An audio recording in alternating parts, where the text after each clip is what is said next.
What if everything you knew about Aegon the Conqueror was wrong? Not a conqueror driven by greed, not a king drunk on power, but a man haunted by a vision so terrifying, so apocalyptic, that he crossed oceans, burned kingdoms, and built an empire, not for himself, but to save the entire human race. Because here's what the history books won't tell you. Aegon the Conqueror didn't just want Westeros. He needed it. And today, we're going to prove exactly why. Let's start with the smoking gun, the piece of evidence that changes everything. In House of the Dragon, King Viserys pulls his daughter Rhaenyra aside and whispers a secret that has been passed down from Targaryen king to Targaryen heir since the very beginning of the dynasty. He calls it the Song of Ice and Fire. And the contents of this prophecy are chilling. A great winter will descend from the north. Darkness will ride on cold winds. The dead will rise. And if Westeros is not united under a single ruler, humanity will fall. Now here's the crucial part. Viserys tells Rhaenyra that this prophecy did not originate with him, or his father, or his grandfather. It came from Aegon himself. Think about that for a second. The very first Targaryen king, the man who forged the Seven Kingdoms, wasn't motivated by glory or conquest. He was motivated by fear, a fear of something ancient, something returning, something that no single lord, no single kingdom, no single army could stop alone. Why would Aegon believe he could see the future at all? Was he simply a madman with a paranoid vision? No, because the Targaryens have a documented history of prophetic dreams. Let's go back even further. Long before Aegon, there was Daenys the Dreamer, his ancestor, and she did something extraordinary. She dreamed of the doom of Valyria, the cataclysmic volcanic destruction that would erase the greatest empire the world had ever known. And here's the terrifying part. She dreamed it 12 years before it happened. Because of her warning, the Targaryens packed up their dragons and fled Valyria to the island of Dragonstone.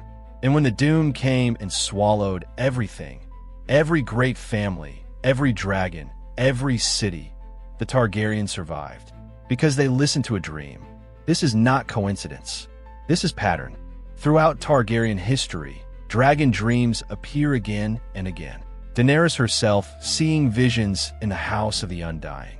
Rhaegar Targaryen building his entire life around a prophecy he believed foretold the end of the world. The Targaryens don't just ride dragons. They receive warnings through them. Visions, prophecies, glimpses of futures that haven't happened yet. So when we ask, did Aegon have a vision of the Long Night returning?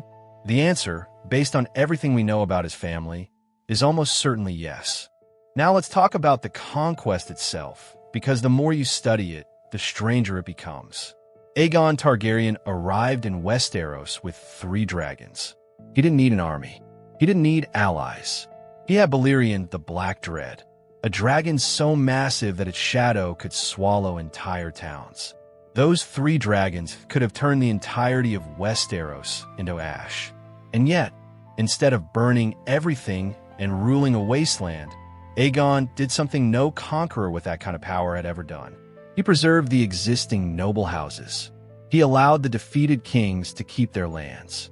He created a system of governance, the Iron Throne, the Hand of the King, specifically designed to keep 7 very different kingdoms functioning together.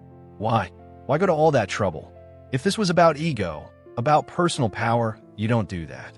You rule by terror. You break them all. But if your goal is to build a civilization capable of surviving an existential threat, you need the infrastructure. You need the manpower. You need the North's armies and the Reach's grain and the Vale's mountain passes and the Iron Fleet, all working together. Aegon wasn't building an empire. He was building a fortress called Westeros. Now we come to one of the most fascinating and overlooked moments in all of Westerosi history. When Aegon marched north, Torrhen Stark, king in the north, met him at the Trident with a massive army. It was the largest force to resist the conquest. And by all accounts, the Northmen were fierce, determined, ready to fight.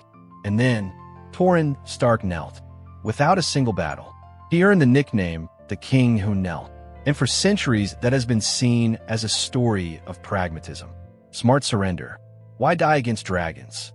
But what if there was a conversation first? The Starks are the oldest noble house in Westeros. For thousands of years, they have guarded the north. They built their identity around the phrase, "Winter is coming." Not as a metaphor, as a literal warning passed down through generations.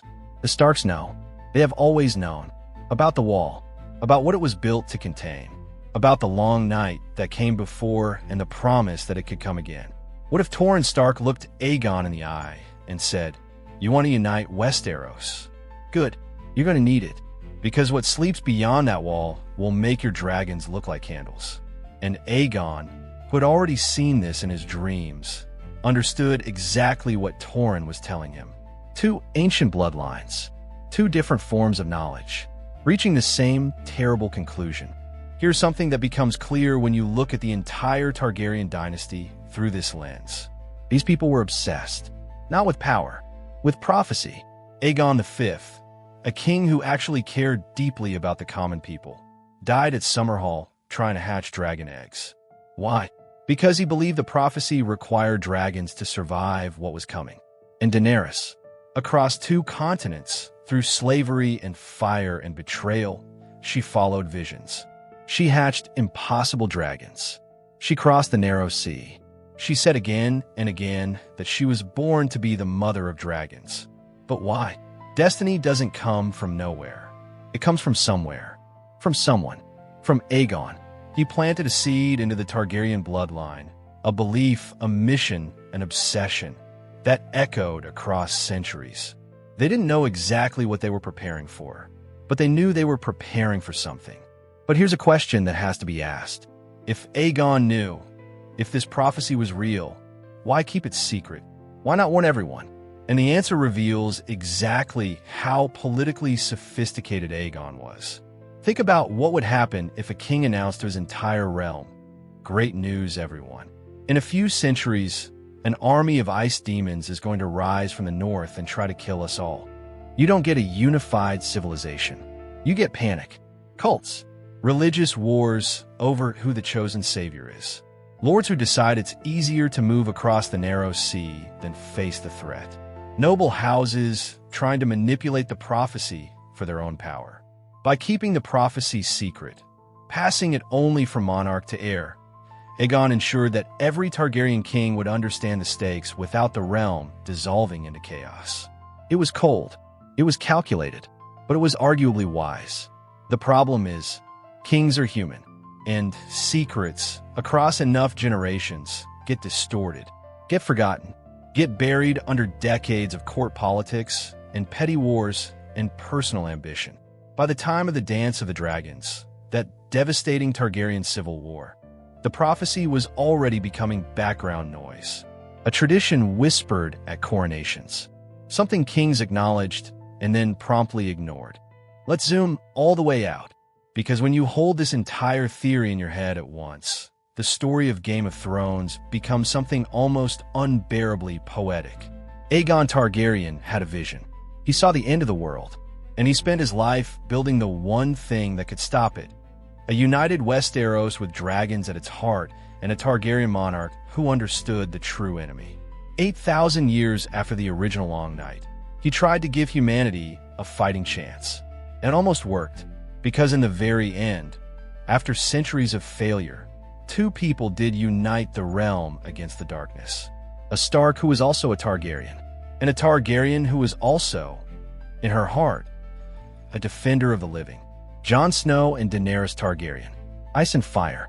Exactly as the prophecy foretold. Aegon's plan, delayed by 8 generations of human weakness and political folly, finally produced what he had always been trying to create. The question the show leaves us with is devastating. Was that enough? And at what cost? Because here's the real tragedy.